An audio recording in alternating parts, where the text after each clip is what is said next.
Welcome to First for EPA on air. Today it is Meet the Partnership Team with myself and Ben. Hello. So Ben, can you give us a little background into who you are? Yeah, of course. So I'm Ben Jones. I've been in apprenticeships now for, I think, approaching 20 years. You're thinking that I don't look old enough, aren't you? That's what I'm thinking. That's what you're thinking. So I've been, been with 2 or 3 different training providers, mostly in tech apprenticeships. And I've spent around 4 or 5 years with EPAOs. So yeah, I know the process pretty well, know how an EPA works, and are very used to supporting clients through the whole process. So Tilly, can you give everyone a bit of a background in your time with First for EPA and what you've done over the last sort of 2 or 3 years? Yeah, of course. So I have been here 3 years now, just over, and I started off as the business administrator, and then I worked my way up to where I am now, which is head of partnership experience.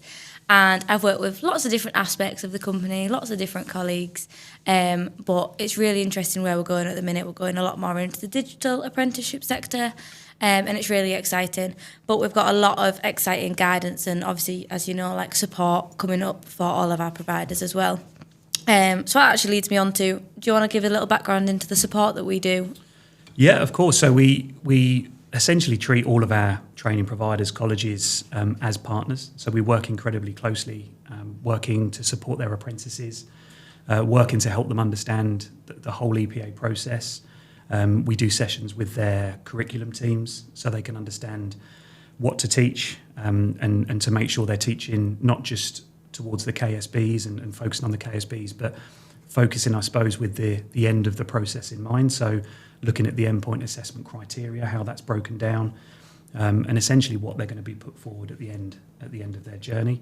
Most importantly, I think, is we try and support the apprentices to feel at ease through the process. Most importantly, it's a nervous thing for not just young people, but for anyone to go through. You feel like you're under the microscope, and we're not that organisation that's there to trip them up at the end.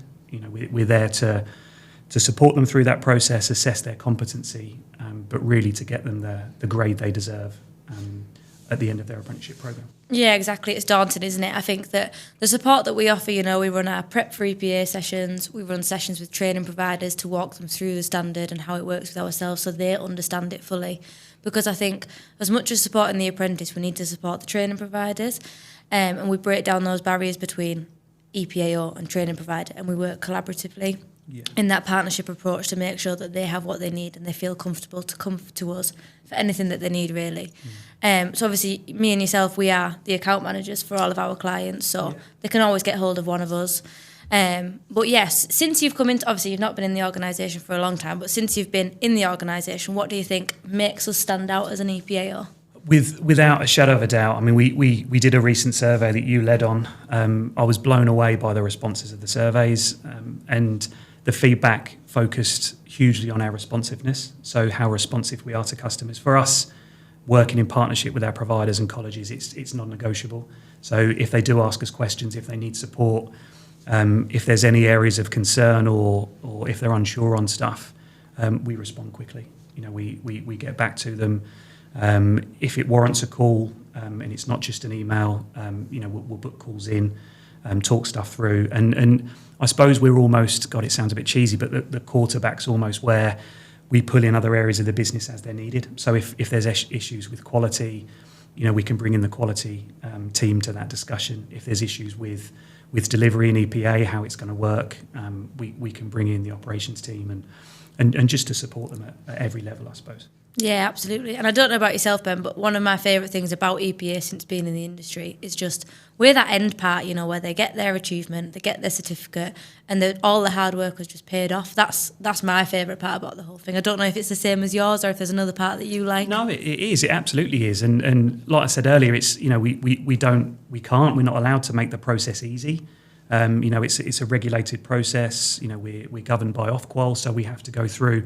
But we can still make it human, I suppose, is the key thing. So we understand how best to support those learners. That's one of my messages to the providers and our partners is let us help you. Yeah. So we can. There's lots of different things we can do, but absolutely encourage us to reach out and work with us as much as they can. Absolutely. I think a really important thing from being on the EPA side of things is, excuse me, is one thing that if I was to do an apprenticeship again, I did a business admin one years ago, but if I was to do it again, I think it would just be learn the criteria, the KSBs, and practice. Mocks are really important, and just getting used to that before the EPA, because I think a lot of things that people think is endpoint assessment, I'll just wait till the end I'll worry and I'll about get it used to later. it. I'll procrastinate, I'll put it to the back. Absolutely. So I think top tip from myself would probably be just get the guidance, get all the guidance and support materials as soon as you can. From the minute you start your apprenticeship, just get yourself familiarised with it. And understand what is required at the end, so it's not a big surprise. Have you got any top tips that you want to share? And do you know what? I think that kind of view comes from our discussions with providers, because I think in the early stages, and again, I am old enough to be back when some of the early levels of standards came out, and EPA was seen as something that did come at the end, and it was worried about towards the end. But I think lots of our providers now, the earliest possible opportunity, perhaps 3-4 months in, if they can introduce EPA at that stage, people are working through portfolios, evidence on file, but they're working towards it again with that endpoint in mind. Yeah. So, they know the assessment criteria, they know how to, what they're going to need to evidence to pass criteria, but also starting to build some of those elements of distinction criteria into their portfolios. So again, when it comes to the professional discussion element, it's just as easy as talking about the job that you do. You've got loads of examples. You've got examples of how you've gone above and beyond. Just brag, isn't it? It's literally a time to shine. Be 100%. Confident in yourself. And I think it is daunting. A lot of people don't like to talk about themselves, but this is your moment. It's one-on-one with an assessor. Just show off. 100%. And again, I don't think many people are good at doing it. Yeah. Some people can do it better than others, but this is their opportunity to talk about what they did and how they, it's absolutely perfectly acceptable. We expect people to work as a team. But again, one of our big bits of advice is, when you're going through the endpoint assessment process, but even when you're building your portfolio, focus on the things that you did, focus on the changes that you managed to make. It's I, not we. Even if you did it as part of a team, talk about what you did within that team. I versus the we, absolutely. That's what it is. Can I ask you a question, Tilly? So you've been here longer than I have. Yeah. You looked sideways. You're worried about this I question. what are you going to ask? So, so you've been here. What for you is the best thing about working for First for EPA? What do you enjoy working for First for EPA? Oh, okay, interesting one. I love the team that I work with. We all actually care about the apprentices. I think we've all had work experience where you've been in that organisation where everyone's just there because they need to be there, whereas everybody wants to be here. So we all want to be there to support the apprentices to actually get the best results that we can. And we actually are passionate about what we do, and you're supported. Say you've got an idea, you actually are supported in that idea. And you can bring it in and work around ways that, even if it doesn't quite work the way you thought it would, you can bring it in another way. And the other, there's, for me, what I was blown away by, when we've done the surveys, when we had the feedback, that positive feedback touched every area of the business. Yeah, every single team cares. They want to help. They want to be there. They're responsive.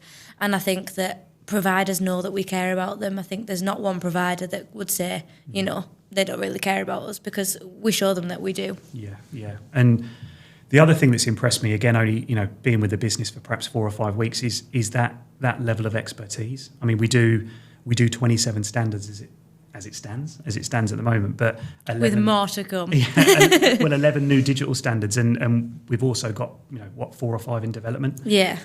So we're actively encouraging providers, if they want us to look at certain standards as part of our partnership, we want people to come to us, don't we? I think communication is key, isn't it? On the standard front, on guidance front, if you need something, come to us, ask us. It's always worth a conversation. We're never going to shut you down and say no. We'll always have that conversation, and I think that's sort of what makes us stand out, really, is we're always ready to support you and be there for you. Yeah, and I suppose we conduct monthly reviews, quarterly reviews. With our providers, we tend to focus on, how many assessments they've had, what's worked well. Potentially, if there's areas, if there's, heaven forbid, a fail. Again, for me, it's small personal touches. So, we'll reach out to that provider, not just send the fail through. We'll reach out to them in advance, let them know it's coming. Yeah, and I think we build them relationships. You're going on holiday. How was your holiday? We care about what you've actually been doing. We don't just care about, your apprentices. We actually want to get to know you and build that relationship with you as a person as well. Yeah. And one of the big things for me, one of the last things from me is, I think with all of our providers, all of our partners, I think we have lots of different stakeholder relationships. So we may work with people that are responsible for processing the EPAs, but and everyone has a different element or a different interest in the EPA process. So we know who the coaches are, we know who the mentors, the tutors. So they've got a very different requirement from us than the people that are processing, the people that deal with the results. The people that are helping support those learners through EPA. So I think we've got multiple stakeholders that we work with across all of our providers. So yeah, absolutely. But each one gets the same level of service from us. Like you say, whether it's admin or the head of the company, we still want to make an effort. We still want to support them all the way through. I totally agree. Couldn't agree more. And again, I think one other thing, and we almost feel some providers, some of the smaller providers perhaps, or colleges that do only certain standards, one or two standards with us, they almost feel quite apologetic if they have only 2, 3, 5 apprentices. Again, I can't stress enough, whether it's 2 apprentices or 222. They matter. I found several people in the business say if that was your son or daughter, you would want them to have the same experience. So from a commercial point of view, whether it's 1 or 2 or 22, it's that same level of service, that same level of support. They have the same experience, like you say. That's what we focus on. Absolutely. So if I was to ask Tilly, just to end the podcast, what would you encourage training providers to do? What would you ask? What is your biggest ask of our provider partners and training providers? Providers, communicate with us as an EPAO for what you need and what support you need, because we will accommodate where we can. And then just work closely with your apprentices, give them the support materials, give them the guidance as soon as you can. It makes it easier for you and it makes it easier for them. Brilliant. What about yourself, Ben? Again, I think without meaning to copy what you said, I think definitely communication's key. We want to have those natural touch points. So, the more we speak, the more we understand about your requirements, things you need us to support you with. So, perfect. Well, thanks, Ben. Lovely to chat with you.